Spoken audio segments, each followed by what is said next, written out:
नमस्कार, स्वागत है आपका वीके न्यूज पे।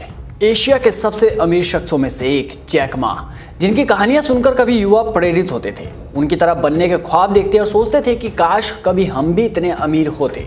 पर आज वह युवा जैक मा को गालियां दे रहे हैं, उसके मरने की दुआ मांग रहे हैं। इतना ज़्यादा गुस्सा है कि एक व्यक्ति ने अपने सोशल मीडिया पोस्ट पर लिखा, जैक मा जैसे खरबपति को निश्चित तौर पर लैंप पोस्ट की चोटी पर लटका दिया जाएगा।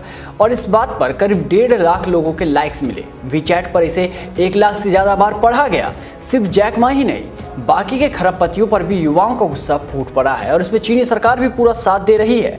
जैक मा जैसे शख्स पर कोई भी देश गर्व करेगा, पर चीन अपने ही देश के व्यापारी को मिट्टी में मिलाने का काम कर रही है। फर्श से अर्श तक का सफर करने वाले जैक मा के लिए उनकी सरकार ही अब सरदर्द बन चुकी है। दरअसल चीन की बड़ी IT कंपनियों में शामिल अलीबाबा की मुश्किलें अब बढ़ने वाली है। चीन की सरकार अलीबाबा ग्रुप पर मोनोपोली यानी एकाधिकार के गलत इस्तेमाल को लेकर छानबीन कर रही है। हालांकि अलीबाबा ने कहा है कि उन्हें SAMR के जरिए एंट ग्रुप को भी नोटिस भेजा गया है। ये जैक मा की ई-कॉमर्स कंपनी alibaba.com और फिनटेक के लिए बहुत बड़ा झटका है। वेबसाइट लाइव हिंदुस्तान ने चीन की आधिकारिक न्यूज एजेंसी के हवाले से जानकारी दी है कि जैक मा की कंपनी पर कार्रवाई करते हुए रेगुलेटर ने अलीबाबा ग्रुप पर एक विशेष डीलिंग एग्रीमेंट के लिए एकाधिकार का गलत इस्तेमाल किया है। इसमें 3 मेन वेबसाइट हैं, टाओबाओ, टीमॉल और alibaba.com, जिसको डुबाने के लिए चीनी सरकार और वहां की सरकारी एजेंसियां बखूबी काम कर रही हैं। दरअसल इससे पहले भी पिछले महीने नवंबर में चीन सरकार ने साजिश के तहत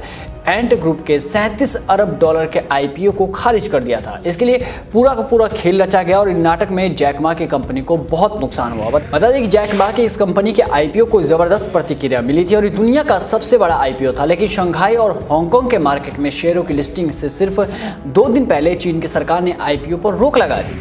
ये सारा खेल कब से शुरू हुआ, कैसे किया गया, ये भी बताते हैं। दरअसल जैक मा ने चीन के फाइनेंशियल रेगुलेटर्स को लगातार लगाते हुए कहा था कि वो रिस्क लेना कभी पसंद नहीं करते। सिर्फ यही नहीं, उन्होंने बैंकों पर भी आरोप लगाते हुए कहा था कि वो सिर्फ उन्हीं को उधार देते हैं जो बदले में कुछ गिरवी रखे। मतलब कि बैंकों की हालत सूदखोर सेठों जैसी है। इस बयान का असर हुआ ये कि अलीबाबा के खिलाफ एंटी ट्रस्ट इन्वेस्टिगेशन का ऐलान किया गया और रेगुलेटरी एजेंसियों ने भी फरमान जारी कर दिया कि उनके अधिकारी एंट ग्रुप की निगरानी के लिए उठाए जाने वाले कदमों की रूपरेखा तय करेंगे, यानी एक तरह से उन पर नजर रखी जाएगी। इस फैसले के बाद कहा जा रहा है कि कंपनी के शेयर 9% तक गिर गए।